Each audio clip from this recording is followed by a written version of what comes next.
for game number 3 with Moxie and Jenkins. The question mark, that is Enigma in this game. What do you see happening here? Well, I actually really like the Enigma versus any of these like Medusa / Luna type heroes, because usually what you have is some sort of lineup that is just like based on amplifying that one hero.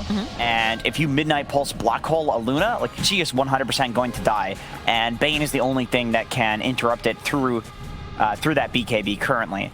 So I think the Enigma is good if you can get into that late game, and that to me is kind of where I see the Wraith King coming in, because you think on like surface level that it's a bit of a weird pick against the Underlord, where you're supposed to lose that lane to him because of the damage he gets from the skeletons. But I think it's just a hero to like run in like a psychopath for Zai to get his holes off.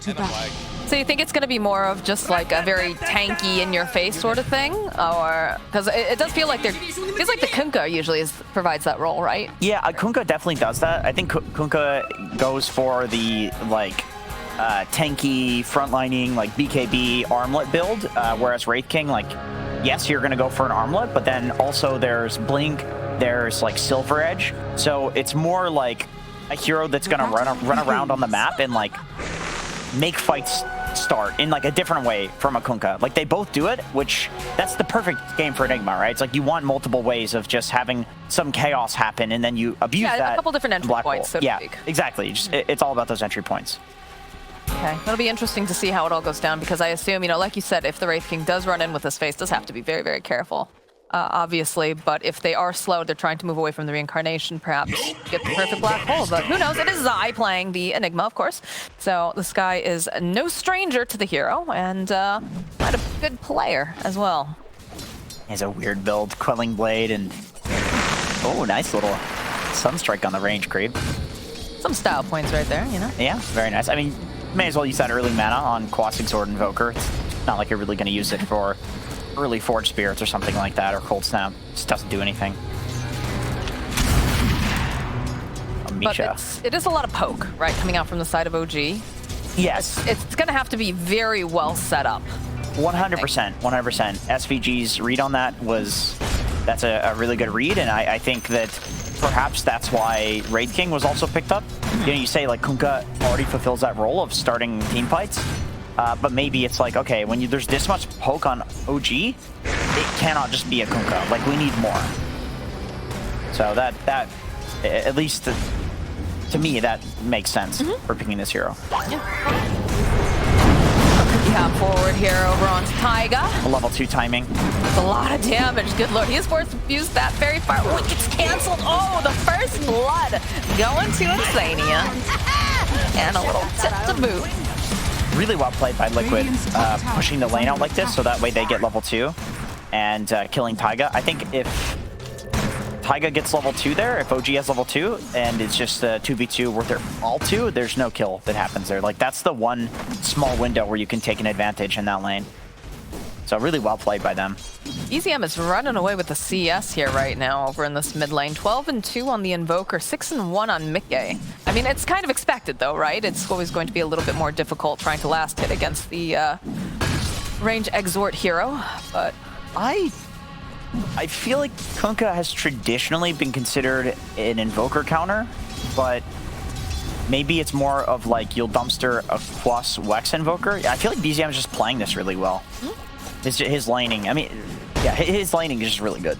We saw in the previous series, he did extremely well in his laning stage as well, so. There's that Sunstrike coming in early, a little bit off the mark though. Damn. Yeah, we'll get clicked with it. Yeah, that might have actually been a kill if the coordination between them was a little bit tighter.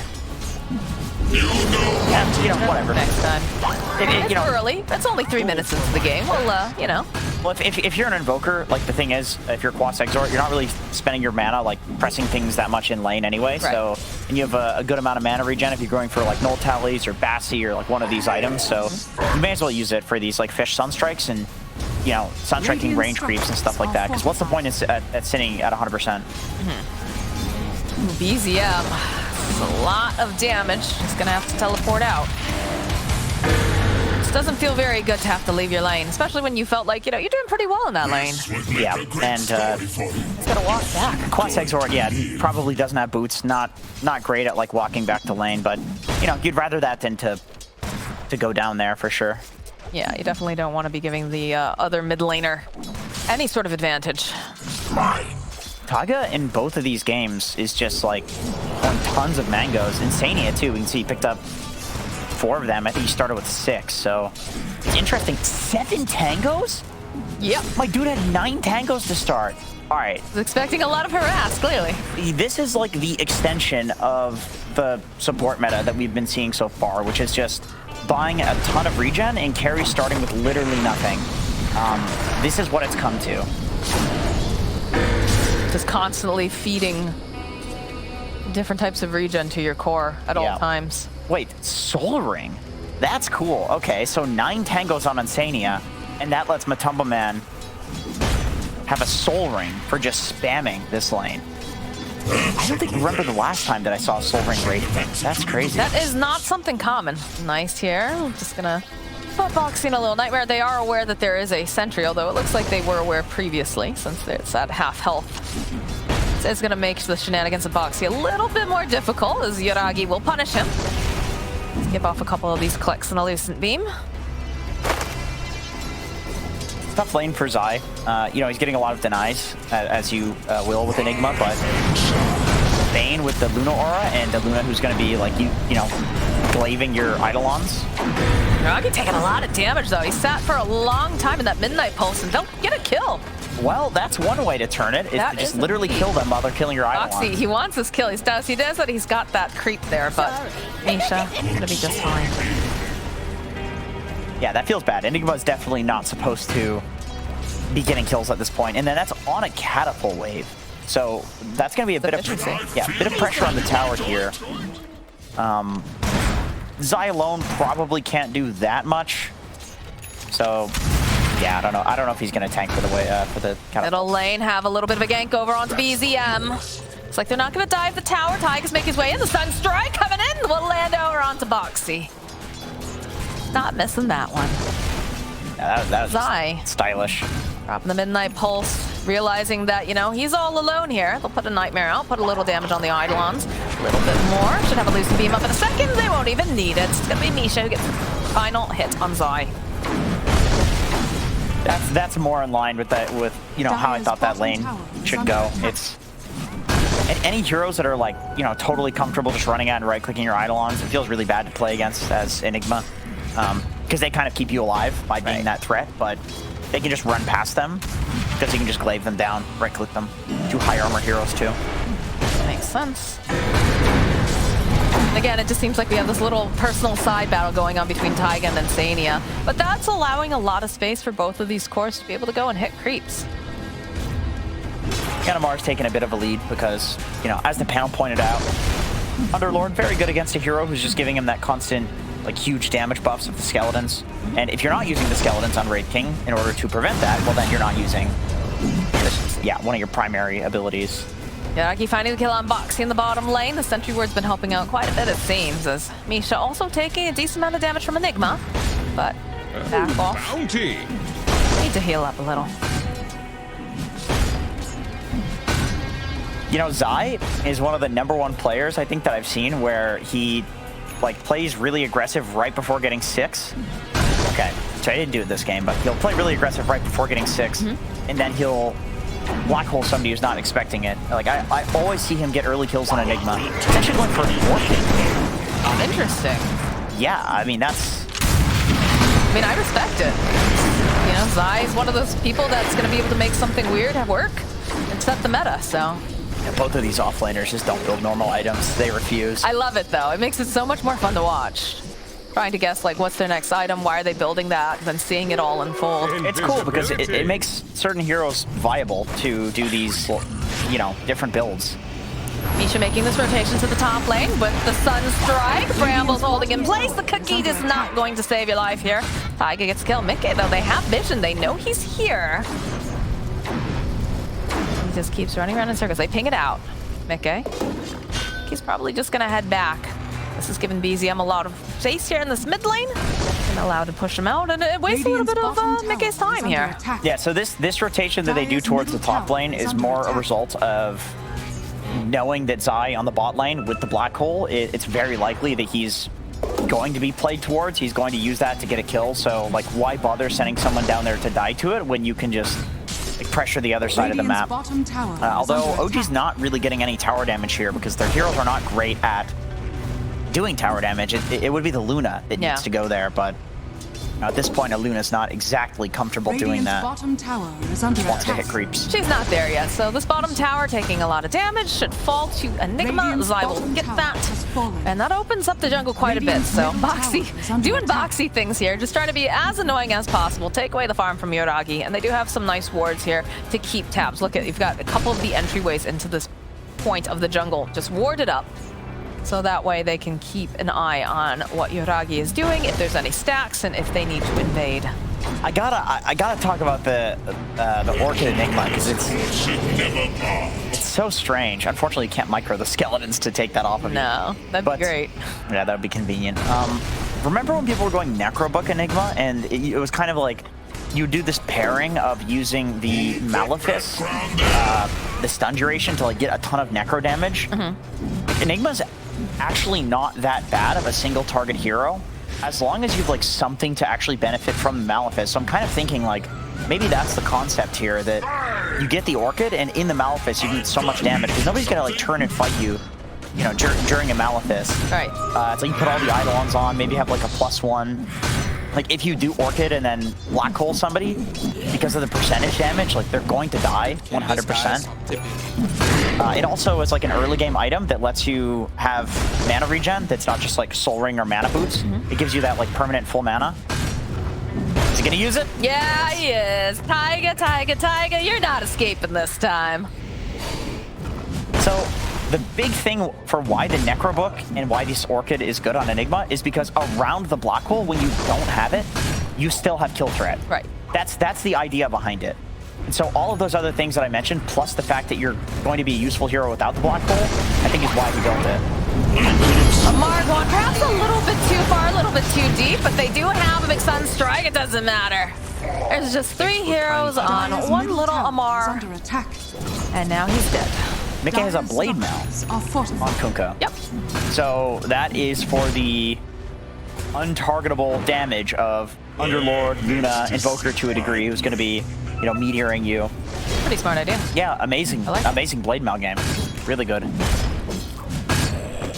I like the idea, like you said, just to revisit the Orchid on Enigma. We have this problem on a lot of the big team fight heroes, right? You have this issue on specifically like Tidehunter. That's one of the heroes Which is why you get nags on Tide. Right, or you know, you build very tanky utility sort of thing, so you still You're have... a tank, yeah, exactly. Yeah, you've got another purpose besides just an ult, and I think the concept of having that Orchid, like you said, really smart. And a good way to maximize the usage of the hero. And I think that works because of the Malefice talent at level 10. I think there's a couple of Malefice talents that you can get now on Enigma. And so they buff up the damage, the stun duration, and so it's a legit spell now, really legit.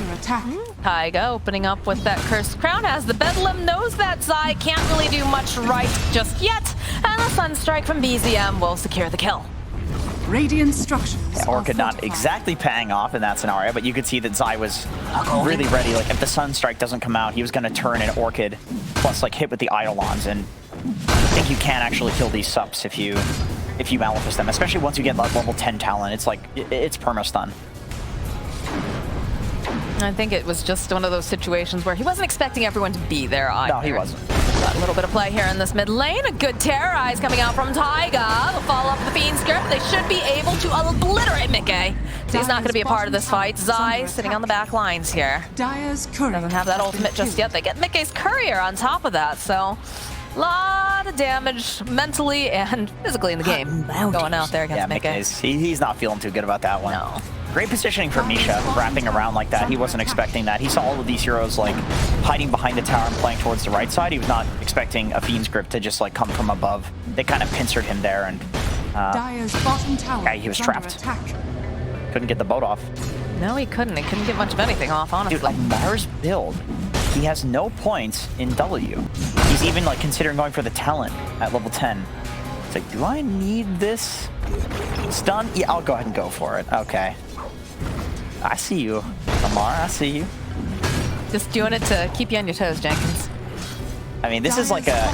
It's such a greedy build. I feel like Amar in general is like such a greedy style offlaner, but he's high skill enough that he has leads, and when you have a lead, you should play like a more core style of offlaner. Taiga getting poked here by Box. He doesn't have any mana really to do a whole heck of a lot. So he's gonna go for the Shadow Realm. They're trying to just hold him in place here with those kisses as they rain down some Hellfire, and they'll eventually find the kill on Taiga. The tips. Zai's going for BKB next. You know what? The Orchid could also be...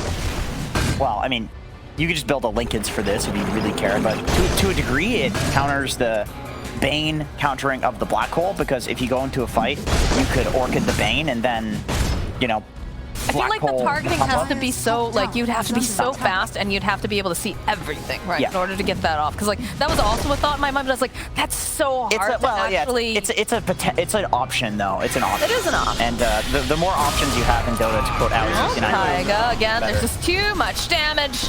They'll collect themselves another kill, and they'll take down some Forge Spirits while they're at it. So Amar goes for this casual Helm and then builds into Atos. So the Helm to him is just like a lane dominance item, and Underlord is actually a pretty low armor hero at early levels, so getting that Helm does help you more than a Ring of Health, I think. You'd think he'd be armored like a tank. Yeah, but you know, there's also like Weaver minus armor, Snapfire minus armor. They have a lot of ways to reduce the armor. Yeah, so definitely more value than a Ring of Health. But it's closer these days with the nerfs to Helm. It used to be like almost just the best item for laning in general as an offlaner, but now it's sometimes people go for casual Ring of Health.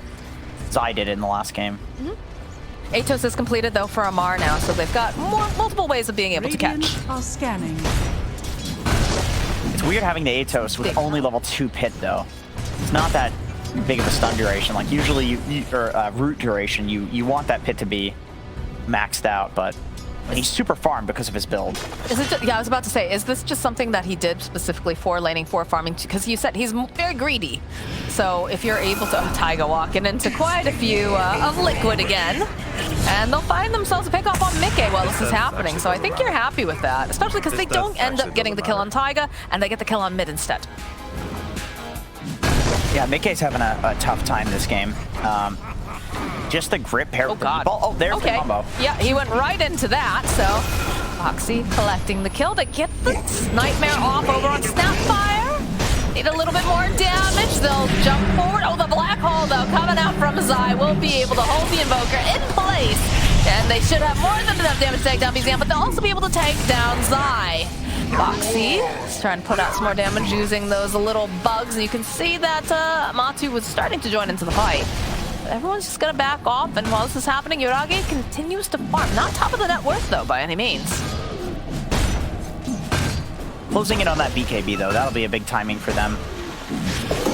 Misha finding himself a little bug. Taiga looking to make some plays here. Throws down the Bramble, throws down Terrorize.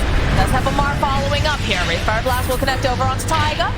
The Eidolon giving a lot of vision. The X-Marks is about to drag him right back in again. They've got the Snapfire. Kisses, though, get the kill. Very nicely done by Zai to have the foresight to move the Eidolon to keep that vision. Zai TB's towards the top lane. No Black Hole, so he's kind of mode chill. Whenever you have Enigma, Tidehunter on your team, the way that you play the game, the timings that you play for are fairly obvious. It's literally the cooldowns. On the flip side, it's easy to play around those as well. If you're OG, you know that like you can farm aggressively like this if you're Yuragi, and you're a lot safer because there is no huge Black Hole coming in. But with that being said, Zai doesn't have a Blink Dagger yet, so I suppose it's not that much of a threat until that point. No BKB as well, so it is interruptible. There's ways to deal with it. I mean, it feels like a lot of the times when these Black Holes are going off, it's mostly OG kind of walking into battle, and it allows for Zai to get into that position to help get those sort of pickoffs. Ooh, that's a big crit here, Misha. Says, chill out, Matu, take a nap. I am going to run like heck, and Boxy says, yeah, no, you're not allowed to do that. Couple more clips. Are they going to be able to get the Rosh? No, they have the bug on Roshan. They'll get the kill on Misha, and they'll find themselves a kill on Taiga. Just like that, Liquid marches into the Rosh pit. Sunstrike comes out, they're just keeping tabs, but I don't know if they can actually fight this with 2 heroes being down. Both subs not going to be a part of this fight. They do have like chip heroes though. Yeah. They poke, for sure. I agree with it. Like, I agree with Liquid being careful here because... Still no black hole for another 60 seconds. Throwing the boat out.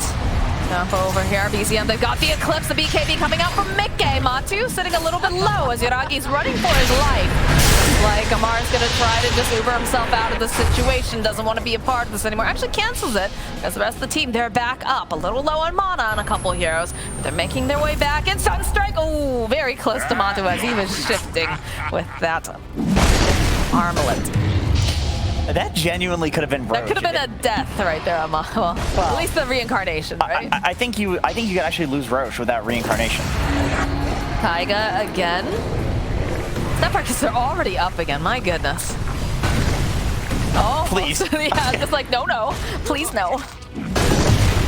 That is just a support classic. You're like literally supposed to be immune and you just die. It is ridiculous how far that Snapfire can be. Like, yeah. It's completely off the screen and you just see these kisses coming in. They'll now, check out the Roche though. Now that it's on cooldown. Matu though, very forward. They've got a little bit of pin string. There's going to be a nice meatball. And Sani is the first to drop. They'll chase after BZM. Boxy clicking away. Looks like they're going to try to get enough damage over onto Zai with the Bedlev. There it is, the Sunstrike coming in. But they'll end up losing Taiga before the reincarnation does get popped up. Matu, BZM trying to run away. It's not looking like he's going to be able to. This Invoker, it will fall as Matu now running away from Yuragi, running away from Amar. They have so much damage. They pop the BKBs. They want to make sure that they can get this, but it's really hard to get their hands on Matu. He's just shifting top lane so well, but eventually he will fall to Yuragi. Yeah, these fights are crazy. I mean, Dire's middle tower Zai not being able to get the black hole off is always going to be the main problem in fights. That is just the nature of any Enigma game. So Taiga going in and being that annoying backline disrupting hero, like sure he goes in and he dies, but he gets a kill on Zai, and more importantly, even if he didn't, he disrupts the most important hero in the team fight, which is Zai with that black hole. Once Zai has BKB and Blink Dagger, it's a little bit harder to do that for Taiga, but in that fight, like, what a pain. Look at Taiga, just go straight to the right, just go straight for Zai. And all of this is allowed to happen because he's just over there being this annoying nuisance. These fights are just so split too. Like, people were not in the right positions, I think, for Liquid. I don't know if they were necessarily expecting it to happen. I would say that they were not. I think they were, like, because they're just so spread apart though this entire time. Like you saw, like Kunkka, like it was nowhere near this. But Insania was standing on the high ground. Like they knew that some sort of smoke play was coming, True. and they broke it. It's just that BZM, like a maniac, just blinks in. He just goes in, giving vision for his team because he has that BKB. Oh dear. Okay, there it is. There's the BKBs coming out from Mickey, coming out from Zai. Look at the positioning though here on Misha. They're trying to get enough damage over onto Amar. They'll turn their attention then. They just blow up Insania thanks to that BKB. They're chasing over onto the back line. Zai goes in for the black hole. And Misha, though, look at this positioning, ready and just anytime he needs to, coming in there with the Fiend's Grip. Good terrorize coming through. Yuragi, though, sitting very, very low. He's got to be careful. He's got to try to get a little bit more damage on Matu, sitting so low. The bouncing glaives coming out, though. Yuragi gets the final hit as they're going to try to get out of there in a hurry. Boxy can't do anything about this. They catch their Uber and they leave the area. It looks like Taiga, though, he's missed the car. Thanks for kind and nice words. Yeah, MATUMBAMAN going down there is the big problem, and then Yuragi doesn't end up going down. Can you imagine being Matu, watching these glaives bounce around like, no. Yeah, he tried. He tried so hard, and he almost made it, but it's a little bit too tough. Nice Nightmare just to dodge. This is a very, like, neck-and-neck game number 3. This is what I like to see, Jenkins. Yeah. Kind of Dota that's exciting. It could go either way, and, you know, once again, it's all about Zai with the black hole. And then on the flip side, it's about Misha with the cancel, too. So Zai already couldn't hit an ideal black hole in that fight because without the Blink Dagger and just the fact that he was kind of the guy that was in the front and got gone on. he couldn't get a great black hole off. With the blink, that'll be different. But Misha also being there for the grip is like, even if he has blink and black hole with the BKB, then you're still gonna get that interrupted. But if he can get that on Yuragi, they can win the fight for sure. Watch the way that Misha moves in these fights. Like, that's one thing that, like, I'm constantly trying to keep in the corner of my eye, is that he's always so close by to Yuragi, just enough that, you know, he's not necessarily going to get hit with the black hole, but he knows what the assignment is. He understands the assignment is to protect Yuragi, to make sure that they cannot get the black hole off and hold this Luna into place, because Luna, you know, the majority of their big damage. And so it's very interesting to see his positioning the entire time. Yeah, and you know, this... As I say that, though, you know, he's very far forward here. He's going to get dropped by Matu, but the Aegis has already picked up. His job is done, and they're going to start chasing. They have their eyes on this Wraith King. McKay having to be a little bit careful, but he pops the blade mail. It's the first time where we're going to see Matu fall. Amar taking a lot of damage over here because the rest of his team is having to scatter. And they'll find the kill on Taiga. They'll get the kill on Matu, though. Amar just manning up on the back lines here. They'll get the silence. Cookie Hop coming out from Insania, and he ends up paying for murdering the king. But Did Amar just go in? yes, he did. 1v5 and yeah, kill well, Matu? maybe not 5, but he did just beeline after that Wraith. Well, I was just looking at like the death ticker, and I see Amar killed Matu, and I look and he's just totally alone with 3 heroes surrounding him, and it's like, what? I'm sure if you ask nicely, maybe we can get a replay. I don't know if we can. It was like off. It was so unexpected. It was just off camera. It was definitely, you could see him just duking it out with everybody.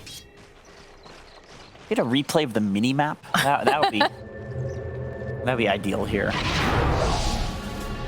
All right, well, the Aegis is still on the Luna. It looks like they're going to start putting pressure on this bottom area of the map. Dire's bottom tower is under attack. And there's not much life to it left anyway, so with the alacrity, this Luna is going to cut through. But again, watch the way that... Okay, here we go, here we go. Fortified.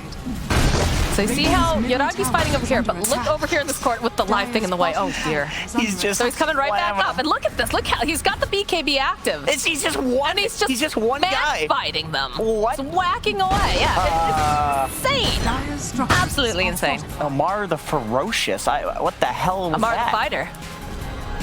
Good lord. He looks very pleased with himself. That kid terrifies me. Genuinely. I mean, birds terrify you too, but Well, yes. they're very violent creatures.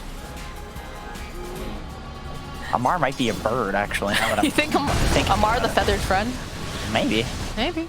Radiant's top tower By the way, going is under all the way attack. back, I really like Misha's positioning in that fight, dying first. That was 100% because they needed to run in and steal the Aegis on Team Liquid.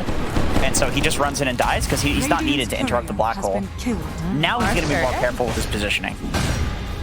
And they'll have Fiend's Grip, they've got the Aegis, they've got everything to lock Boxy down. Squeak. I think when Misha doesn't have Fiend's Grip up, he can just throw his life away for like a good initiation. And when he does have Fiend's Grip, then he can play that backliner. And he just tags along with Luna everywhere, make sure that he's in position. Yeah. One other like underrated element to Bane is definitely the Enfeeble. It's really annoying being Matu and trying to like lifesteal your way through these fights, and he's also like reducing your damage by like what, 60%. And then you have Underlorad on the flip side who's also reducing that. So like, how the hell are you doing damage? You're just not. That's the problem. That is a huge problem. It's just Zai. It's really just Zai. BKB gets completed for the Wraith King, but they found themselves Misha, and he does have the Fiend's Grip that's on cooldown. So like you said, he's taking a little bit of a risky move, trying to go and do some D-wards. He's a body. He's fine with this, though. And again, while this is happening, Yuragi continues to go up in terms of net worth, currently sitting at the top, 16K, 15K over on BZM. So, I mean, maybe that's their plan, and if it is, it's working out real nice. Aghanim Scepter now completed for Invoker. Lots of good items coming out. So the likely thing to be paired with the Cataclysm this game is Bane. Nightmare, Fiend's Grip, yeah. Yeah, they don't exactly have any other great setup for it. Like Underlord is just not realistic. You know, you're playing into BKBs with roots. You're not gonna get Cataclysm off. They're gonna BKB it and just walk out of it. So, lots of pressure on Misha this game in order to set up his team. Amar just teleported out and just got a kill. All right. I'm confused. Yeah, me too a little bit, but I guess he saw the opportunity. I'm not going to pretend to know what the hell just happened, but somehow Boxy is dead. I don't know. Is under attack. All right, well, there it is. There's the alacrity on the Luna again. Still has that Aegis for another 25 seconds. And they're just going to chew through this tower has fallen. very quickly. Interesting that Yuragi has a Crystallis, and he went back for completing the full Manta style, and then he's not even finishing any Daedalus or Silver Edge type item. He's going for Satanic. Oh, the black hole over onto BZM. Taiga's here, though. Immediately Shatter. I'm not going to be able to go and stop this. BZM somehow was still alive at the end, but still manages to fall. Taiga now running away. Cookie hop forward. They should be able to get this kill. Mickey gets the nice hit here. As the rest of the team on OG, they were not prepared for that. But, I mean, the thing that I'm concerned about, Jenkins, is now Black Hole's on cooldown. Yeah, the thing is, when you get this late into the game, you know, Invoker's dead for 60 seconds, so when Invoker's back alive, Black Hole will be only on cooldown for 60 seconds, and that's a tough timing to, like, take a smoke. By the time you get to the fight, there's like 30 seconds left on it if you perfectly time it. So that's the nice thing about killing a core with Black Hole at this point in the game when they're as farmed as this Invoker, is that like the death timer is just so long. So Radiant structures are definitely worth it. Though, right? Yeah. For them to at least take some damage over onto this tower. But I also think, again, this is a very pokey lineup, so I think as soon as Invoker's back up, they could try to make something happen. Radiant's top tower has fallen. They just don't have that threat anymore. Yeah, the question for Liquid is, in this downtime, do you want to play like together but safe, or split and safe? And I'm kind of feeling that, yeah, OG goes for like the immediate smoke. If you play together and safe, you're risking like getting into a 5v5 fight. This is honestly for like better. They go for everything. My goodness, Yuragi does the Eclipse. We have a Sunstrike. That's a lot of damage. Like, you'd rather that be your 5, but when you split up like that after using Black Hole, you just lose one person instead of like 3 or 4 where you can lose the game off of that, you know? Right. We get an immediate rift from Amar. Yuragi running over to Taiga. Now that this Kunkka's down for 50-something seconds, so they're gonna flex their muscle a little bit. Foxy. I like the Vicinity. I look at Amar's inventory, and I've been watching this kid play all week in pubs, and I just feel like if he hasn't, he just gets Satanic. I was gonna say if he has a chance to get Satanic, he gets one. That's just wrong. He just gets Satanic on literally everything. Like, the guy just plays carry from the offlane and then somehow solo kills carries and weavers off screen to the point that we don't even we can't even conceive of how the hell it happened, you know? Yeah, he just walks into 3 heroes and, you know, murders the position 1. It's just, it's gotta feel so weird to play against. It's just weird. Because no offlaner plays like this. Well, I think maybe that's why he's having such good success. I mean, aside from the fact that he's obviously very talented, but the idea is just you're bringing something new to the game. And how often do we see that happen? Whenever we see teams like, for example, Secret always likes to run, you know, a bit peculiar drafts. Everybody gets caught off guard, and immediately they scramble, they go back, they watch the replays, they're like, okay, how did this possibly happen? Yeah. Because they need to figure it out, and then it becomes just commonplace. And that's a very exciting thing for Dota. It's one of the things that I think makes it so incredibly cool, is the fact that there's constantly new builds and new ways to play, just coming out of nowhere. And half the time we're like, oh my god, this seems insane. I think it matters more these days because everything is so close. Due to the fact that there's like this amazing replay system, you can like study replays and get up to date really quickly. There's so many people competing. You've got DPC. Like, there's a lot of reasons why Tier 1 and Tier 2 are closing in on each other, and why these teams are also close to each other. So these like random new ideas that people have never seen before have that much more value, because you're not just gonna like outlane a team, because everybody's so good at laning, right? So it's like you need to do stuff like this where it's like people don't know how to play into a Satanic Underlord, because But have you played against a Satanic Underlord? Most Underlords honestly build these like defensive, safe, like sad items. Like sad items? Yeah, the Guardian Greaves and Crimsons. It's like this guy's just running at you, going for Abyssal Blade with a Satanic on Underlord, farming the enemy Ancients alone. Wow, how do you deal with it? That's the question Liquid's asking themselves right now. As they are smoked up, they do have a Black Hole available, and they have the BKB. This is interesting. All right, they're going to immediately find Misha. They'll blow him up. So now if they want to find anything else here, they don't have to worry about the Bane. There is no buyback on Misha. Dire's But bottom tower OG is most under likely attack. just going to try to dodge any fights that they can for now. Yeah, he has the grip, so that's a really good kill. See? That's fine. Well, I mean, if we're going to have an Abyssal Blade on the Underlord, that's another solution to the BKB. But no solution here, looks like, for Mr. Boxy. He wandered into the wrong triangle at the wrong time.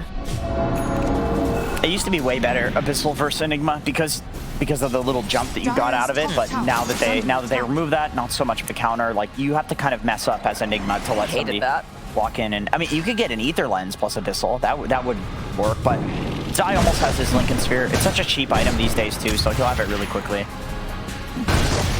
And so that way the Bane is going to be less of a problem. The illusions are just taking all that farm away from Matu. Smoke play, though, coming out from the side of OG. Gonna let Taiga lead. Pretty slippery here. Luna's finished her own Satanic, so these fights could potentially go on for quite a while. Look at the way the Misha's playing. Does have a Blink Dagger now on the Bane. Sitting far back, Taiga will find himself Insania. The Cold Snap, loses Beam, force forward right into the Brambles, and that's a dead Insania. While the rest of Liquid now start moving into the lower half of the jungle. They don't want to have to deal with this. They don't want to have to take a fight without their Snapfire. But they're going to force the issue, it feels, because there is a Roche up. And I think OG wants it. Yeah, you know your life is definitely about to end when you force staff yourself through 2 Brambles as the only way out. That's like your safest option. Yeah, no way out. No way out. And Liquid, they're not interested in fighting this.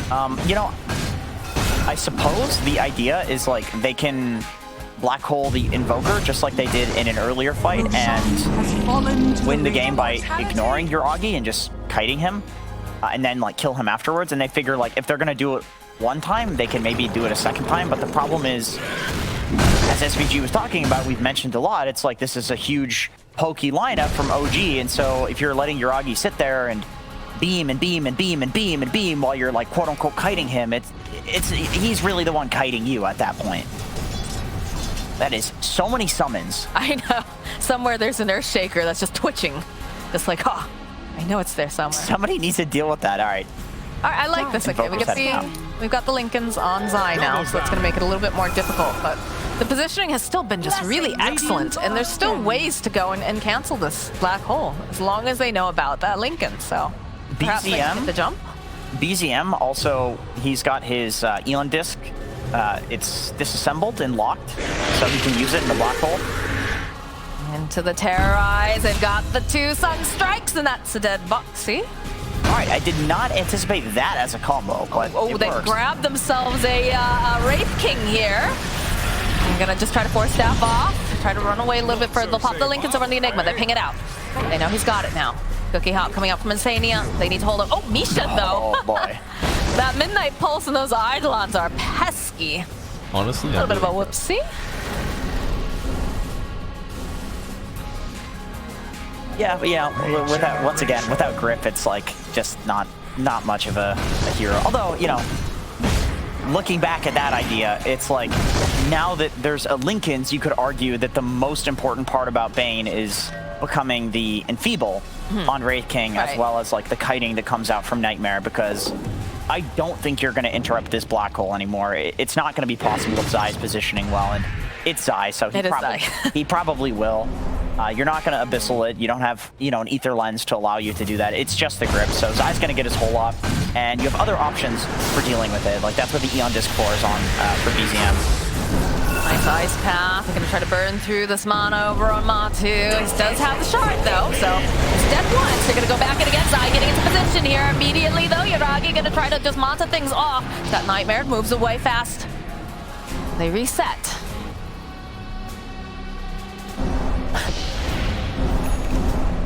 Whole lot of happening for nothing right now. Not much else to do in base other than just spin. Sometimes that's what you got to do. They did take out the reincarnation, so things are very scary for Matu to go forward here. Yeah, with that nerf on Wraith King too. 40 seconds, or 20 extra seconds he has to wait. Okay, all right, they're going to try to make some plays here over onto the Luna. Still has the Aegis. Is ticking down. The Midnight Pulse hurts. First, Death of Luna down. They're going to try to maybe grab her. Get out of here. Okay. They don't need to push their luck right now. They'll just back. Is this a fake back? Or are they going to try to move their way back in again? I think Amar was worried about the hole into the Aegis, so he just prevented that entirely by bringing him to the creep wave. And it's not far enough away that it's like, oh, they're out. You know, no, they're still in. That was just in case the whole follow-up was going to come there. So it's actually a really good read by Zai to not hole there. He's like, it's too obvious. There's going to be some sort of save coming in. I mean, that would have been a dank save if that would have the been hole did happen, insane, right? In Amar save like that. Like that's just a good read from both sides. I literally did not see that. One for the highlight reel. It would have been. All right, what do we have? What do we have for neutral items? Tumby is picking up rapier for like regular items. That's not a neutral item.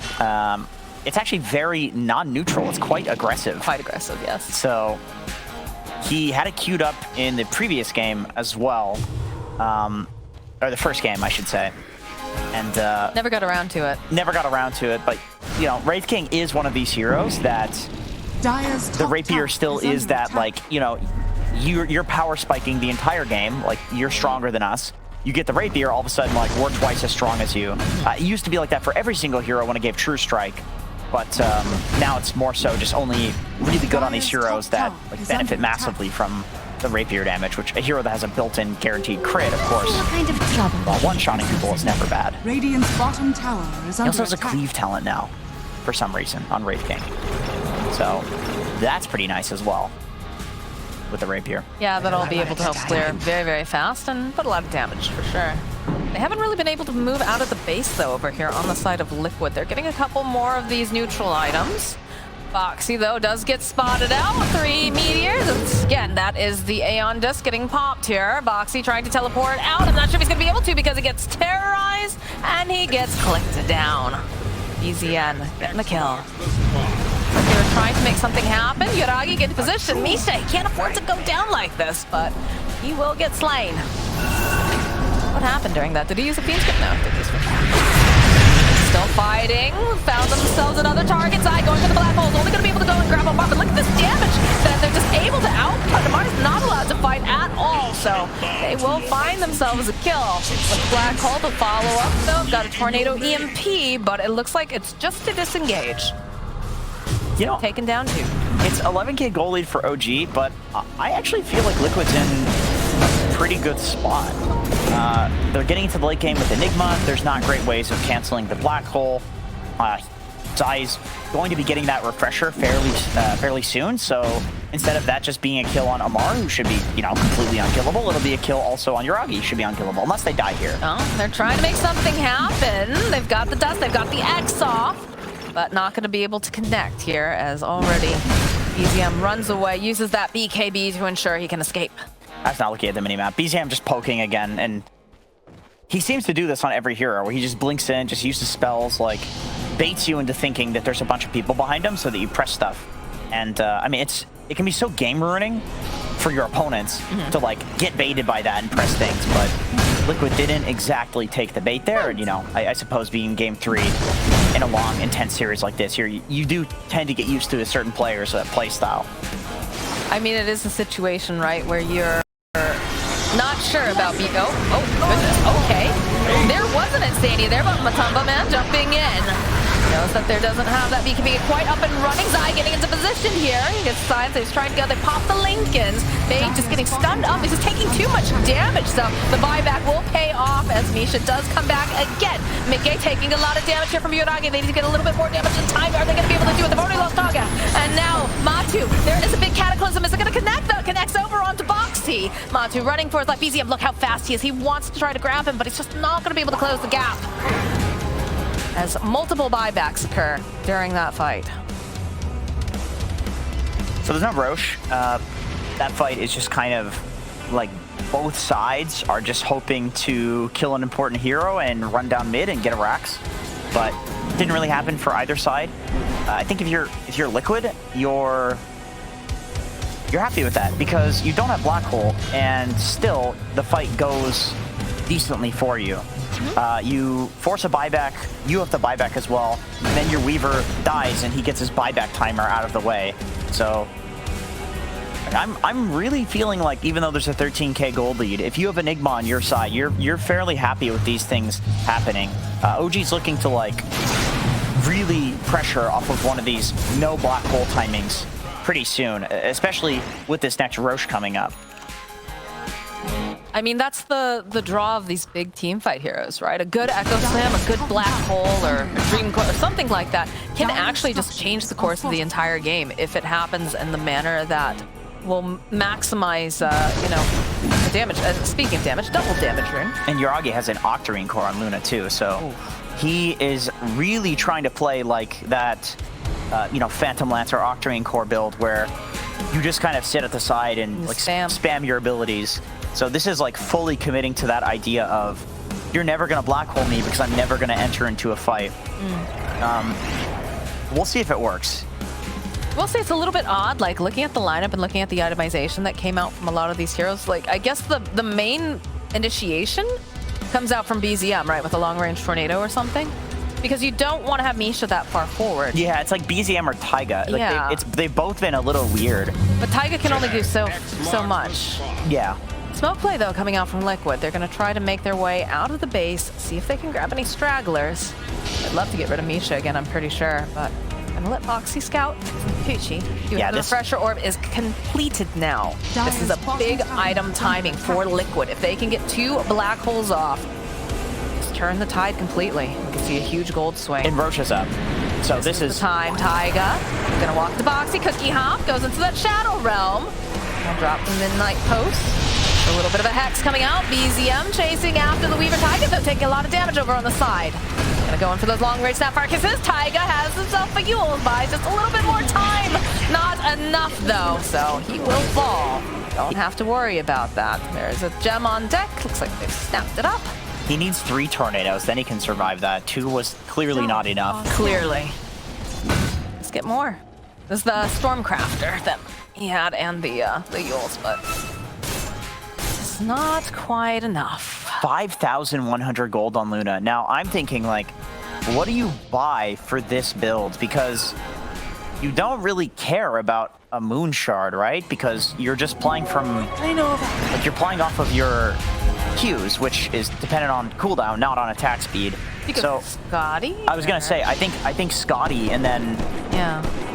drop Yuragi. the boots. Like, if you're dropping the boots, then... You need those. I mean, they do have spider legs on the team, I'm pretty sure, but... I think you probably have to drop the boots, but the issue with that is the fact that Zai now has an easier chance at getting that black hole on you, because you're slow. A lot of positioning issues, but Roche is up. This is big. Each team, they want this. It'll be really hard to go into a pit, though, when you have an Enigma on the enemy team, when you have a Refresher. A lot on the line here. You can see the way that they're dancing around the pit. Rapier on... I just realized MATUMBAMAN has a Rapier. That's very important. Have a Rapier. Okay, so this is a tremendous timing from Liquid. It's a 12k gold lead for OG, but Liquid, in my opinion right now, is actually stronger. And you can see that OG feels like that as well. They do not want to engage to the point that they literally have an Octarine core on their Luna. It's all about getting the right initiation. Like, get the right hero, get a pick off. Nightmare, Fiend's Grip, some Invoker Tornado on the supports in the back. But Liquid also, they know that. They know that if they take a fight right now, they win. So let's just not get caught. Just follow MATUMBAMAN around. It's that easy. Radiant's middle tower That is easy. under attack. Foxy. Trying to do a little bit of scouting. They can see Taiga's over here. We'll send over the Eidolons, try to get more information. Foxy's got to chill for like 10 more seconds, dude. He's got his Eon disc up in 10 seconds. Like, he is risking... I mean, they're just poking away. He's got his Eon disc. He's good. He's good. He's chilling. It's interesting because we talk about OG having so much poke, but with Boxy on this Weaver, he's allowed to do quite a bit of his own poking, just getting this information, as long as they don't stun lock him, right? That's what it all comes down to. Illusion on illusion action. EZM coming forward here, just gonna clean it up a little bit. This is where, if you're Liquid, you would really love to have a hero that has boots of travel. They're going for the full They're going in, wrap they're going for full wrap here. See these couriers zipping around. BCM jumping in. Oh, he wanted to get Zai, but it's a little bit too slow here. Jump forward here from Matu will immediately pop the A on this. There's a lot of damage getting dumped out here. The follow-up. Can they get enough damage? Yagi backing off. They don't like his positioning. They don't want this Zai finding this opening. He's looking to get anything done. That's a lot of damage coming out from Mickey as they just obliterate Misha. No buyback on the Bane, which is very spooky stuff now. Mickey picking himself a completed Hex. Okay. They're going for full control on the side of Liquid. They know that they've got lots of damage from Matu. And they're all just buying out. They're saying, like, this is where we win or lose the game. There they go. They don't have the Bane. This is very, very scary. Reminder, they have this refresher on their Enigma. And they don't have a way to cancel out these black holes. If they get a second refresher, too, like the refresher shard. Refresher, yeah. It's going to be devastating. Lots of hellfire raining down. It's too late, though. MATUMBAMAN got himself that Aegis, so he's got a backup plan now that he has that Rapier on board. Yeah, Zai's got a second refresher. Oh my god. Who did they give the Ag Shard to? Oh, wait, there's no Ag Shard on the third Roche, right? No, it's just the cheese is on Mickey. Okay, yeah, that's a great cheese target. Not so good on your Wraith King, who's going to have 3 lives anyway. Throw it on the hero that gets that damage reduction. Save refresh orb now. 73? 73 Forge Spirits. They've been busy. That's a lot. It's a lot of death. This game has been littered with death. Radiant's middle tower. We have, I think, a kill per minute, basically, if you look at the heroes. 73 Forge Spirits? That's all Luna. There's no way. For the Eidolons, anyway. There's no way. 106 on. See, that's more reasonable because there's, you know, you spawn so many of them. 73 Forge Spirits. That's more than 1 a minute. My boy's feeding his friends. All right. Amar's going back for the Hex. His build now is seeming a little all over the place. Very much a little all over the place, for sure. Got a Satanic, a Basher, and Atos. Looking at a Hex now. We've got some control, a little bit of damage, a little bit of sustainability. Not sure exactly what this Underlord is He's got some identity issues currently. Yeah. But if it ends up winning the game, yeah, whatever. I mean, it works. Sometimes you have to pivot. I don't disagree with this. Like, he's realizing that he's not going to be this like front-lining right clicker because if he goes in, well, we saw what happened when he went in. He gets hold, he dies. Doesn't matter how tanky he is because Enigma's percentage damage. The tankier you are, the more damage he does to you. Missing middle. Oh, Wind Waker. Okay, so Taiga built the correct item. That's a really good item as long as he doesn't get blown up first, though. Yes, right? yes. The problem is when there are 3 black holes and you only have 1 Wind Waker. Do the math for me, Jenkins. By my calculations, that's too few. For the treasury. Say my name. Yeah, that's an Amar spray right there. You did say his name earlier. Very authoritative voice. Amar? Yes. Yeah, that's his name. Yep, that is his name. An Aghanim Scepter. Okay, I like this. He's He's just like, you know what? Let's just get wild in this game. Let's get that gate. Have we seen a portaling? We're portaling to their fountain. We're gonna kill Zai when he respawns. There we go. Oh, there's a Hex. He's gonna try to blow him up as fast as possible. The meatball's a little bit off the mark here. Oh, this is looking a little bit scary for BZM. He's turned into a sheep. That's a lot of damage. Pops the A on disc. He's got the BKB. He's gonna go walk away. They've got Amar nearby. They need to get out of there. And by God, they just peace out. See you later. Zai unfortunately got his blink canceled just at like the last second by that ice wall. I think he was looking to use one of the holes. Yeah. And BZM, nice positioning, putting that ice wall down to cancel Zai's blink, and then playing like at the far end of it from Zai. So they moved the refresher, by the way. Yeah, Wraith King. Let me see. I mean, I suppose it's because he's got a rapier, and so you can refresh the ults and get that 3rd life. The Aegis is also coming to an end, so... Did I see Witchbane on Wraith King? Yeah. Witchbane. Maybe to deal with an evil or something, I don't know. Oh, wow. That's cool. That is very cool. Look at all the Dang. brambles. It's like Sleeping Beauty's castle over here. Well, he can also Witchbane off the Alacrity, which is not bad. They've got the Kunkka Blink Rapier on Wraith King, so they can do this like X sieging.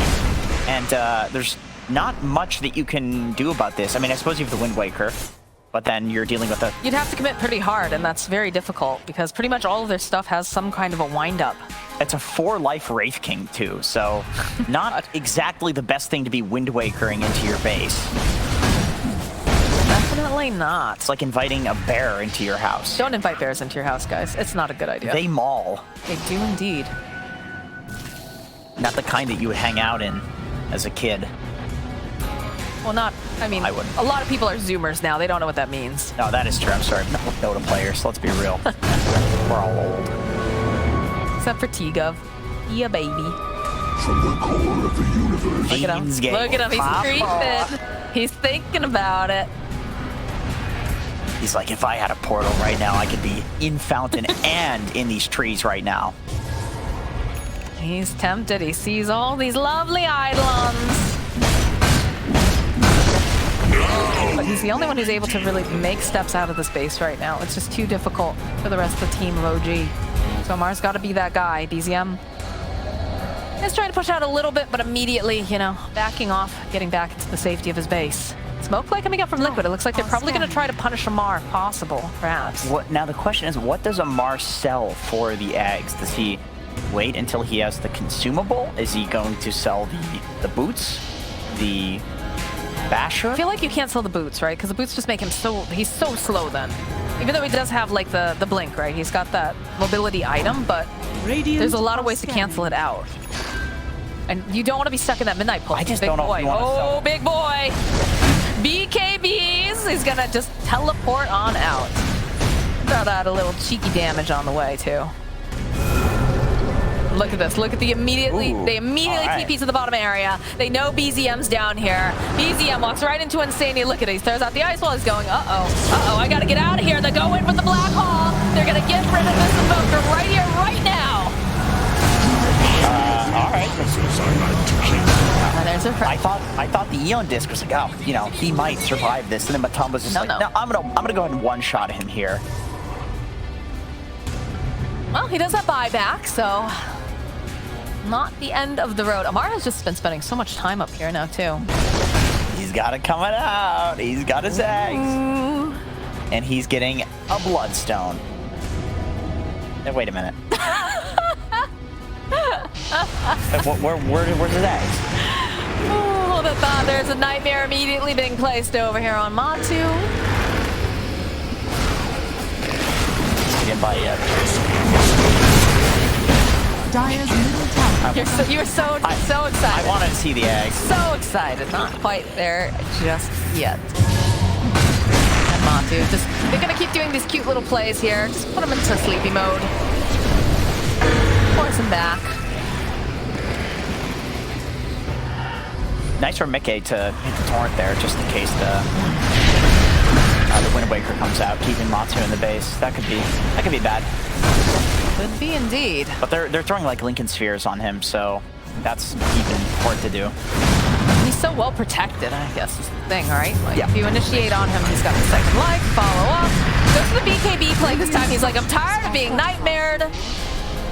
And he dares them to use something stronger on him, but they're not going to take that bait over on the side of OG. Yeah, he has refresh BKB just in case, so he's fairly confident just using that to siege. Force out the glyph.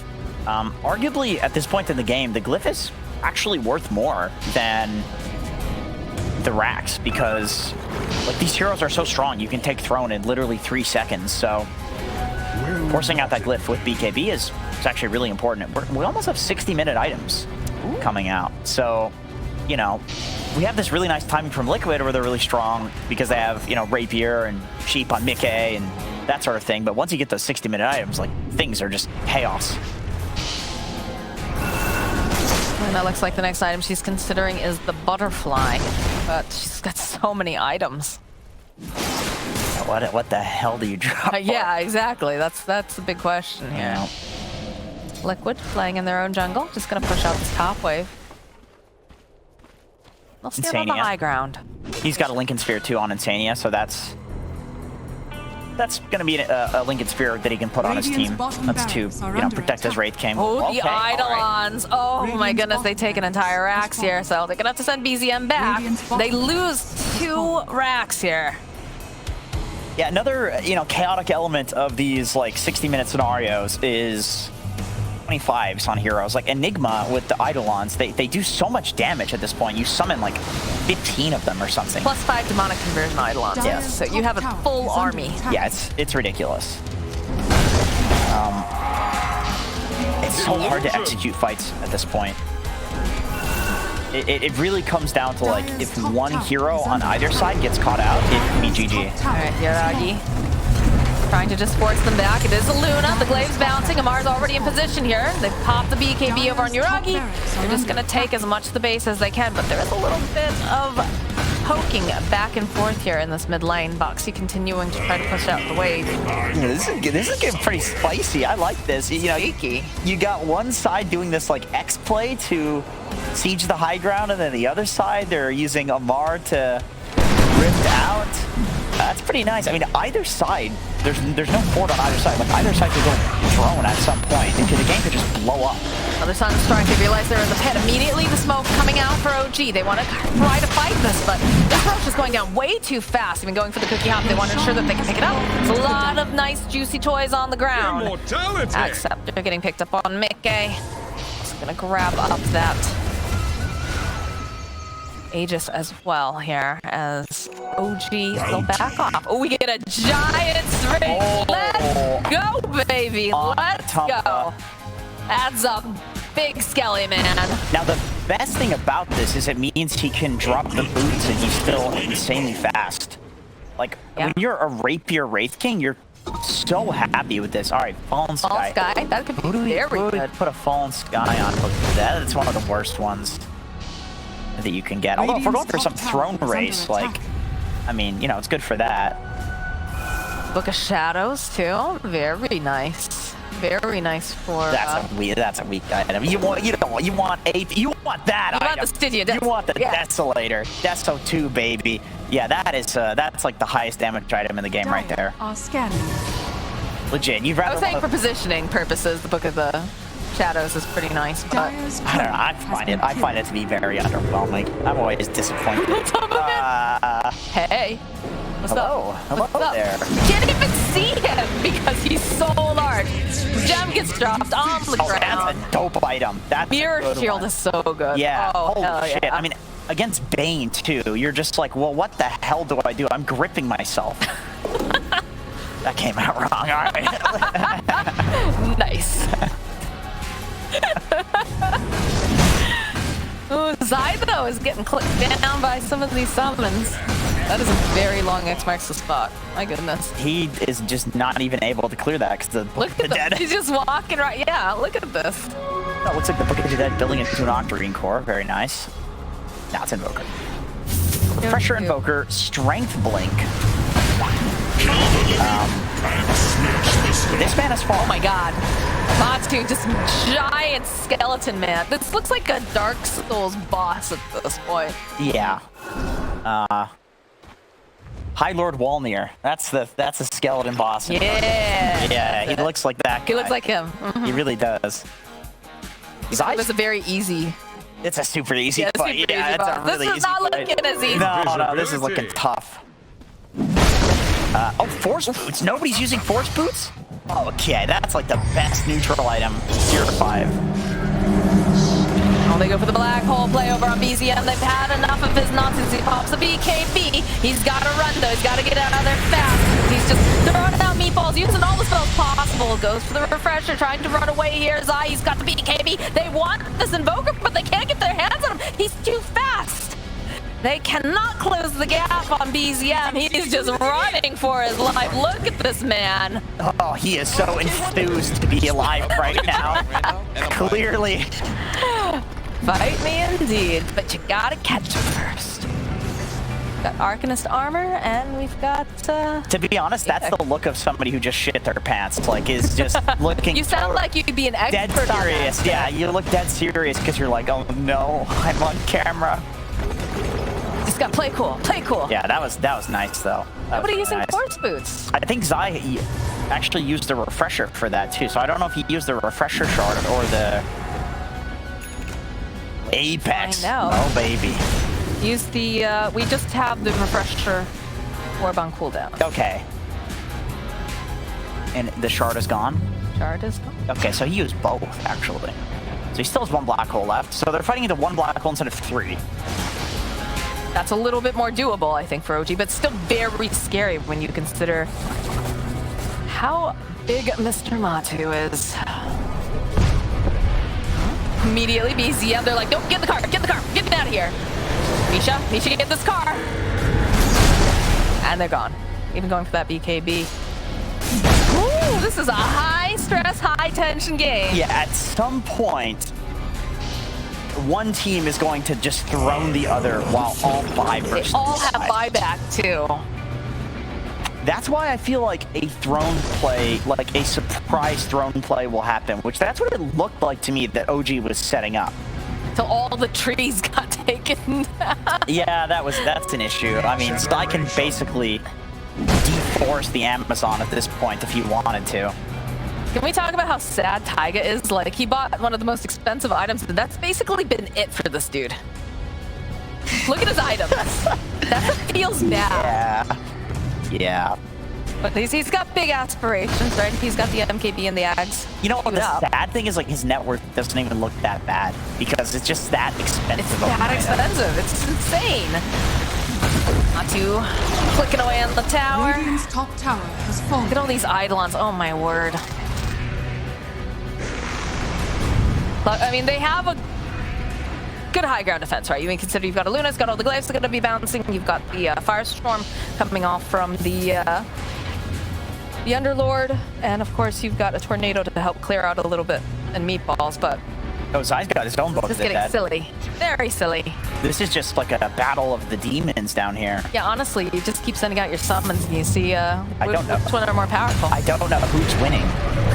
Radiant's middle tower has fallen. I think Blickwood, the way that they're just running here into the base and being able to pull these shenanigans is looking pretty good. We've got double cheese on deck. I'm not The double-decker cheese. I'm not even sure if Megas matters that much at this point. I think it's just picking somebody off who doesn't have buyback. I mean, this is a really nice. I mean, they all have buyback. This is going to be quite the Yeah, I war suppose here. like picking somebody off who has buyback, forcing them to the buyback, and then killing them again. Like that's what the game is boiling down to at this point. Because either side, when you get into these late game scenarios, like both sides have their strengths. Because 25 talents and neutral items, like they're just insane. Now, they make the game very interesting, and they're also designed to make the game end. But when you've got this kind of a matchup here, you got to be feeling that tension. Here we go. Okay, there it is. Fallen Sky, but they have that. You're throwing him up in the air. It's going to immediately pull him back.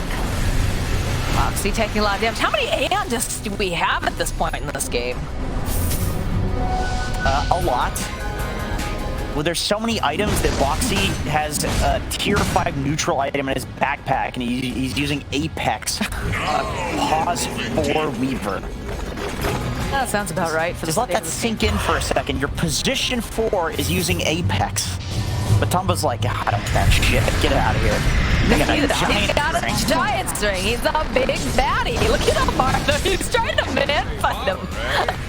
Classic Amar. They both do literally 0 damage to each other. I know. They just stare at each other, and it's like one of those skits, right, where they take off their glove and like slap the other person.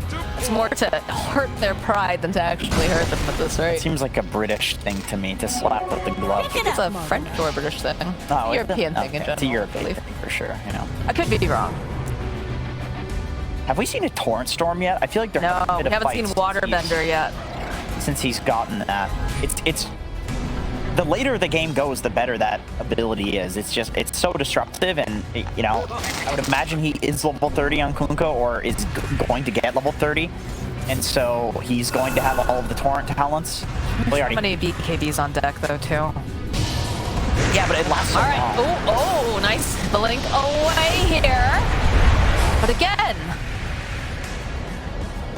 All right, that is the Eclipse that got used. They do have the Agnum Scepter on Yoragi, but like, Of course he has an Axe, yeah, we're naturally. 67 minutes into the game. Like, everybody should be kitted out except for poor Taiga, who still has the same items that he's had. I mean, he's got to save up for that buyback, though. Amar hasn't either, because he's just like, he's still Mark has an identity crisis. He needs to finish up the Abyssal, right? He's going back for the Abyssal. Like, he had Aghanim's queued up to literally 10 seconds to go. So he's finally getting that. He's like, the Ags is too insane. Although, I don't even know. I still think the Ags is potentially good. Like, we're talking about these plays. they could put a throne play with it. All right. Matu, he's in. No. Slowly but surely, they're winning the game. This is the worst way to win Dota. Yeah. Like, it's the slow bleed out. But it's number one, it's the only way to win Dota at this point. And number two, it's also a way worse way to lose Dota. Yes, it's way worse. That is just watching helplessly, like, what can I do? I can't hit him. I just question what I'm looking at when I see a Stygian Desolator octoring. Okay, all right, Amar, he's in. Nightmare comes out. They've got some of those creeps hitting the base, but there's a big cataclysm coming in. Can they take down this Wraith King? Now he's back up again. They see the Weaver. There's the black hole coming out from Zai with that BKB. He's already trying to go in for a second time. They'll be able to take down further stuff. But Taiga, he will fall. Amar, flying back. It's going to be Amar and Taiga flying back again. They want to get into this. They have another black hole over here on the side. They're trying to put enough damage down over on to be able to take down Misha. Misha flying back. They're going right back in again. They want to get these kills. Yoraki does score it against the kill on side. There is no Enigma. Doesn't have buyback though. And as the rest of the team on the hunt, the buyback for the Enigma box. He's running for his life as he gets another kill. And Sania will fall. More buybacks. The base is getting hit though with these creeps. As these fights go on, they've sent the troops down the mid lane. As they take a moment to breathe after a big battle, and a lot of buybacks expanded, and Jenkins, Roshan is up and alive. Do they try to challenge? Can they even challenge? There is no black hole on the Enigma. But this rush is going down so fast, I don't think they get there in time. Matsu bought his own refresher now too. Good God. There's just so little to analyze at this point in the game. It's like, that fight was just Zai trying to hit anybody with black. Yoragi, they've got the alacrity. We have another Aeon disc. Look at the amount of refreshers and the amount of Aeon discs in this game. I think has to be a new record. Yeah, these are just like the late game items, and Zai takes the Aegis because everybody else is slotted, so he doesn't have much of a choice. Oh my God, a double damage for Namatu. Look at this damage. Oh my God. Luna has too much stuff. Naturally. Luna has way too much stuff. Yeah, I'm not allowed hits at least, but go ahead and throw that in the old stash to the Satanic. Yeah, I'll use that. Put it in the bag with everything else. Oh my God. Oh my God. I love this kind of Dota. This is like so much fun to see. What do you do when your back's up against the wall? Is everybody have an Aeon disc over on the side of OG now? I guess no. They don't have one on the Bane. They don't have one on the... Surprisingly. It feels like everybody has it though, but they don't. All right, all right. Another smoke play here coming out from OG. They're looking to poke. They're looking for some sort of engagement refresher on Luna. Again, reminder that there is a refresher on the Wraith King. Shard on the Enigma. This is gonna be one heck of a battle. It all comes down to who gets the jump on who. Radiant are scanning. This is gonna sound absolutely insane, Everything you say sounds insane. Well, it's also 71 minutes in. I feel like MATUMBAMAN is not actually doing damage, even though he has a literal rapier. Like, They're so tanky. it's just they're so tanky, and because he has this refresher, they're somehow able to kind of ignore him and just go for everybody else. Like, the support's lives are the most important at this point in the game for both sides. BZM gets found out here. Does have buyback. That'll be the Snapfire Kisses that get used. So they do find themselves a pick off on the side of Liquid. That could be enough to open the door. But again, they do have buyback on Invoker. Nullifier has insane value at this point because there's Oh my god, yeah. there's like the Wind Waker, there's all of the Eon discs that you were talking about. It's like when you get a Nullifier against like just a Necrophos or just one Eon disc, it feels good. When you get it against like 5, it feels like literally just the most busted item in the game. So great pickup from Mickey.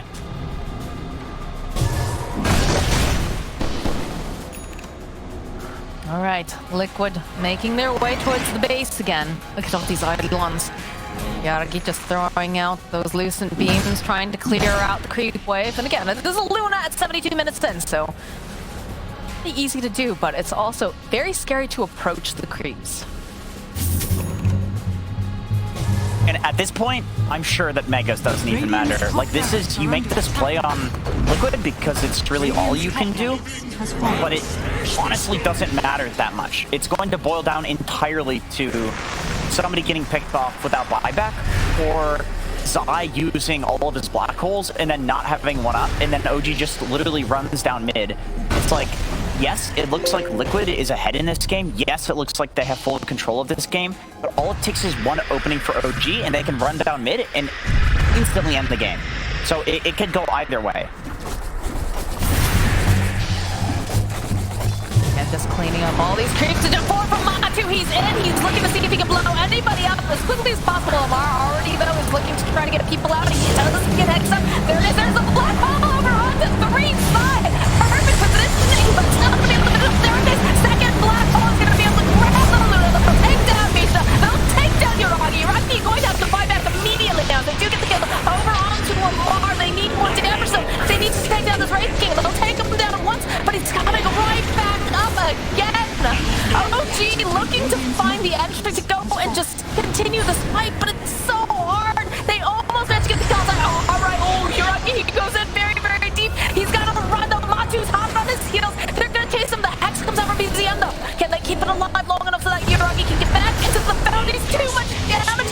No, they'll be able to save him just in the nick of time, but there it is. They're going to try to drag Taiga right back out using the black hole. They'll get the kill on Taiga. He does not have buyback. Mickey sitting a little bit lower on the side. Uragi trying to man fight over here onto Matsu. That's going to be another reincarnation. He's coming right back up again. He's gotten into place. Follow up with the tornado. Uragi looking for the moment